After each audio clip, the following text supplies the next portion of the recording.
Mi hermana Consuelo Donahue comenzó el juego de sermones que va a durar hasta Advenimiento sobre parábolas de Jesús sobre el reino de Dios. ¿Qué significa el reino de Dios? ¿Cómo es el reino de Dios? Y en particular queremos hablar de la gratuidad del reino de Dios. Es decir, que el reino de Dios ni se vende ni se compra, sino que es regalado gratis a nosotros. Y vamos a ver cómo esto hubo o creó cierto choque o conflicto dentro del mundo de Jesús. Pues en la década de los 80, cuando estaba yo estudiando en el seminario y cuando tuve a mi lado amigos y amigas, estudiantes de América Latina, una de las tópicas muy significantes era la manera en que en la sociedad, las varias sociedades de América Latina, la diferencia entre los ricos y los pobres estaba aumentando y aumentando y aumentando. Más pobres, menos ricos con más dinero. Una dinámica social que provocó muchos problemas sociales. Pobreza aguda para mucha gente y riqueza increíble para otros. Y en medio de esa conversación hablamos de cómo en los Estados Unidos, por lo general, había una gran clase media que garantizaba cierto estándar de vida para la mayoría de la gente. Pero desde aquel entonces hasta hoy en día, ahora estamos descubriendo que aquí mismo la misma dinámica está aconteciendo. Tengo un dibujo aquí. Give me that first slide. Lo amarillo es la clase media en los Estados Unidos. En 1971 abarcaba 61% de la población. Hoy en día se ha reducido a 50%. Están aumentando los más ricos desde 4% ahora a 9% y los más pobres de 16 a 20%. En los Estados Unidos ahora está aconteciendo la misma dinámica que sucedía hace décadas en América Latina. Recientemente hubo otro anuncio en la noticia muy interesante sobre nuestra comunidad. Give me that second graphic.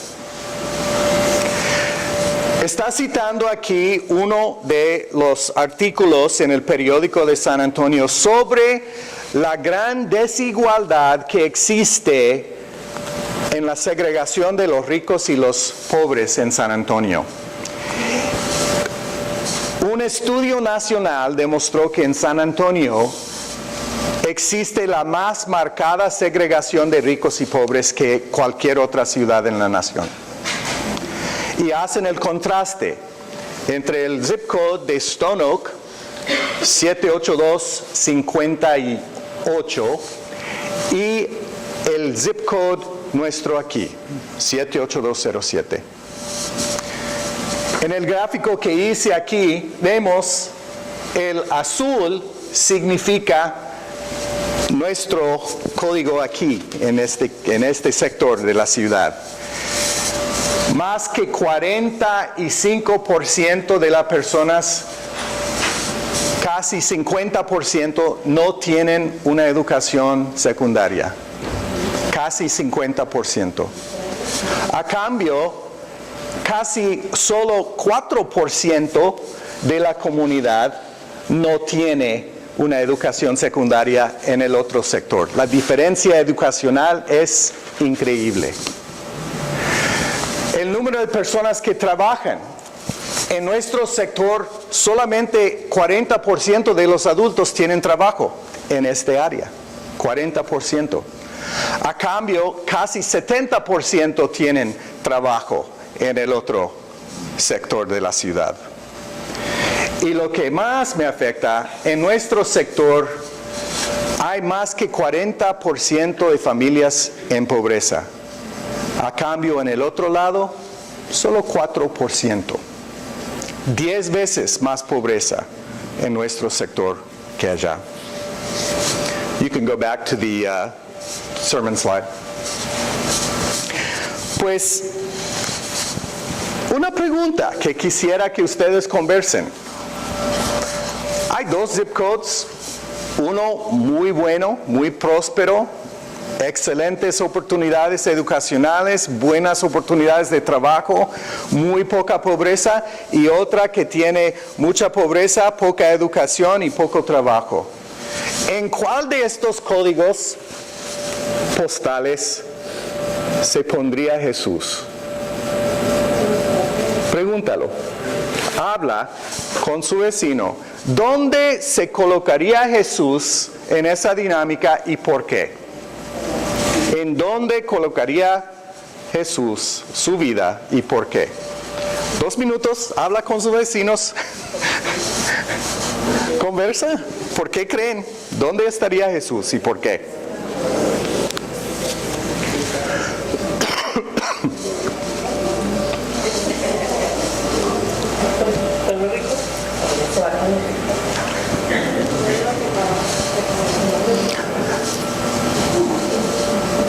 No están conversando. Ya está tan fácil la pregunta. Todos están de acuerdo. No hay diferencias de opinión. Lo más importante es el por qué. Yo creo que casi todos diríamos que Jesús se coloca en 78207. Pero ¿por qué lo haría Jesús? Porque vino a servir. Porque vino a servir, ¿ok? ¿Qué más? ¿Por qué se colocaría Jesús en este zip code aquí? Porque nos ama. ¿Por qué nos ama? Ok. ¿Por qué qué? Porque es donde está el sufrimiento. ¿Dónde hay más sufrimiento? ¿Qué otra razón habrá por qué Jesús se colocaría aquí? Espiritualmente también. ¿Cómo? Que están más necesitados económicamente y espiritualmente. Que hay más necesidad no solamente económica, pero también espiritual dentro del sufrimiento de la pobreza. ¿Alguna otra idea? ¿Sí? Yo estoy a favor de que Jesús se pondría con los ricos, ¿Sí? ¿Por qué? porque el estar pensando que tienes algún tipo de recurso a tu lado y que nada más lo estás usando tú y no hay nada que te mueva en el corazón, pienso que Jesús le diría, ¡hey, wake up! Ok. Vamos a trabajar juntos para hacer algo por aquellos que no tienen. Ok. Pienso que la gente que tiene recursos necesita más a Jesús porque ellos están muy ensimismados. Ok, muy buena dinámica, y verdad, muy buena dinámica. ¿Acaso Jesús iría al sector de los ricos no porque está a favor de su riqueza, sino que está a favor de que cambien su corazón para entregar su riqueza a los que lo necesitan? Muy buena idea.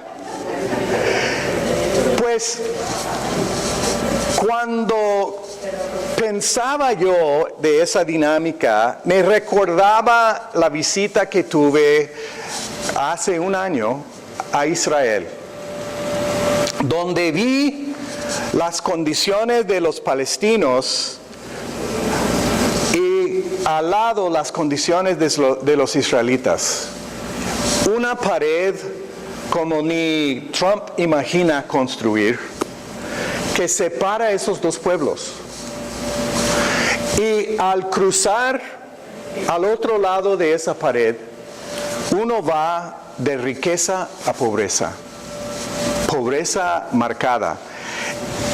Era parecido a mi memoria de niño de pasar la frontera de los Estados Unidos a México en los tiempos antes de que hubo mucho desarrollo en la frontera mexicana. Uno podría pararse en el lado de El Paso y mirar a Juárez en el otro lado y ver casas construidas de ladrillo y casas construidas de cartón. Era tan marcada la distinción entre los ricos, la riqueza de un lado y la pobreza de otro lado. Pero la verdad es que esta diferencia de prosperidad existía en el tiempo de Jesús también, entre los que tenían rango muy alto y los que tenían rango muy bajo en la sociedad. Y esa diferencia provocó muchas preguntas sociales y mucha inquietud social. Como en Israel hoy, si uno es nacido palestino, son bien limitadas las opciones para tu futuro que habrá. Pero si uno es nacido israelita, son mucho más abiertos las opciones para tu futuro. En el mismo artículo que hablaba de la disparidad, la diferencia y inequidad, desigualdad de recursos económicos en San Antonio, hubo otro dato muy interesante. Un niño o una niña pobre, pero que nació en el sector de riqueza, tenía mayor chance de escapar la pobreza, aunque comenzó pobre. Porque las escuelas son mejores, los trabajos son mejores, las personas que están disponibles para ayudarte a superar son mayores. A cambio, un niño o una niña nacido aquí en este barrio tiene mayor chance de estar atrapado por la pobreza por toda su vida. Es la realidad de nuestra ciudad hoy. Y es por eso que estamos dedicados a apoyar a estos jóvenes y niños educacionalmente.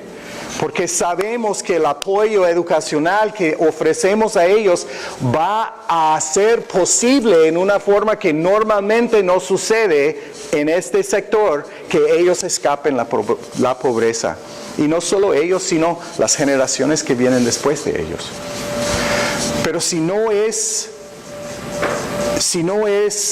existen este tipo de apoyo, ellos van a quedarse atrapados, excluidos de la prosperidad que otros disfruten.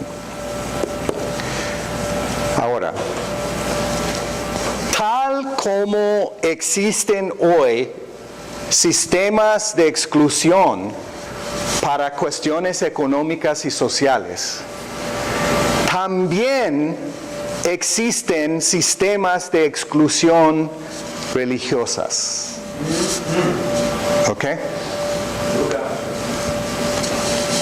Y era igual en el tiempo de Jesús. Y el texto que tenemos delante de nosotros hoy es un texto, una parábola, en que Jesús habla de dos hombres cuyas vidas son muy diferentes. Uno que disfrutaba la prosperidad de su religión y otro que vivía la exclusión del sistema religioso. Los fariseos ganaron un lugar de preferencia en la comunidad de Israel a través de un esfuerzo increíble que ellos hicieron en el tiempo anterior, cuando Israel fue llevado a Babilonia. Recuerden en la historia de Israel que Israel fue conquistado, llevado a Babilonia, separado de su templo y de su forma de religión conocida. No tenían templo, no tuvieron tampoco capacidad de hacer sus sacrificios, sus holocaustos, sus ofrendas como antes tenían el costumbre de hacer. El grupo de los fariseos eran los que crearon dentro de esa dinámica de exilio un nuevo sistema de ser judío que se basaba en cumplir las leyes de Moisés. No adorar en el templo, porque ya no hubo templo, sino vivir de acuerdo a las leyes de Moisés. Y ellos, a través de los 70 años en el exilio, crearon un sistema de cumplimiento de leyes y requisitos y vivir en una forma dentro de ciertos cuadros religiosos de comportamiento que hizo posible a los judíos mantener su identidad. Era una cosa increíble. Era una renovación completa del concepto de la religión de los judíos. Pues cuando ya fueron liberados de Babilonia, volvieron volvieron otra vez a Israel. Y ahí en Israel coexistieron fariseos, garantizadores de la ley, y los sacerdotes que garantizaban acceso al templo. Entonces habían dos sistemas. Los dos que combatieron cierta forma para el afecto del pueblo. Uno controlado por los sacerdotes del templo y otro controlado por los fariseos. Pero ninguno de estos grupos daba lugar a la gente de la base, a la gente pobre, a la gente de 78207. No daban lugar a ellos. La calidad de sus trabajos los mantuvieron impuros delante de la ley de Moisés. Sus enfermedades, sus necesidades y su pobreza desde el punto de vista de los fariseos era signo de que no son bendecidos por Dios, porque Dios no bendice a la pobreza. No pudieron participar en el templo porque no tuvieron animales para sacrificar ni dinero para comprarlos, para sacrificarlos. Quedaban ellos excluidos por los dos sistemas de la gracia y misericordia de Dios. Y entre ellos, cobradores de impuestos, pero por otra razón. Los cobradores de impuestos no eran pobres, pero eran despreciados. Colaboraban con los romanos para recoger los impuestos y entregárselos a ellos, y por eso los fariseos estaban en contra. No obedecieron las leyes del templo y por eso los sacerdotes no los querían también. El pueblo los odiaba y nadie los quería. Entonces, vienen estos dos personajes en la parábola de Jesús. Un señor que disfrutaba la buena vista de la población, se consideraba religioso desde sus huesos, ¿no? Un hombre recto y justo.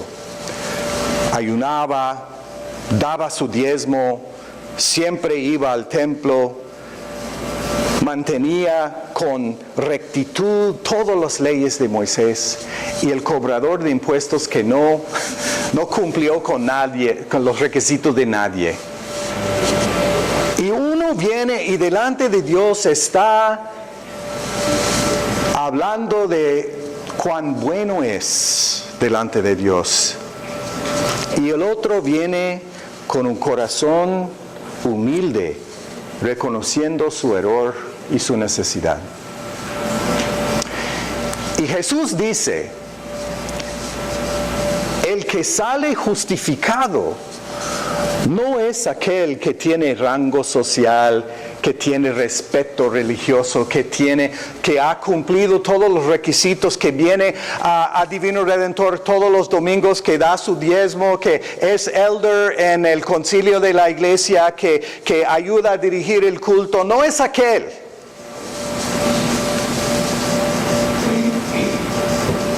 Es aquel que apenas descubrió que hay iglesia y viene y se siente en la última banca, no dice una palabra y escapa para no tener que mostrar su cara a nadie más. Aquel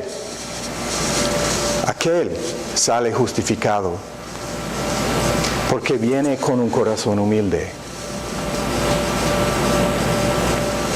Pues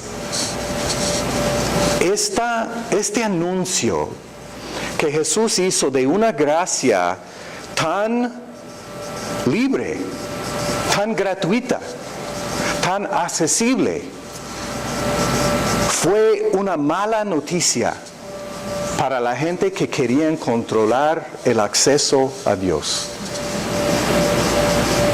Era una buenísima noticia para los que siempre sintieron rechazados, excluidos, incapaces de cumplir la ley, incapaces de cumplir las ofrendas. Jesús dijo, hay lugar en el corazón de Dios para ti también. Nuestra tradición presbiteriana no siempre ha sido tan inclusiva, podemos decir. Tenemos nuestra propia historia de exclusión. En tiempos en Escocia y aún en los Estados Unidos en los primeros siglos, antes de celebrar la Santa Cena, cada miembro tuvo que venir a una entrevista con el pastor para que el pastor decide si eres o no eres digno del sacramento.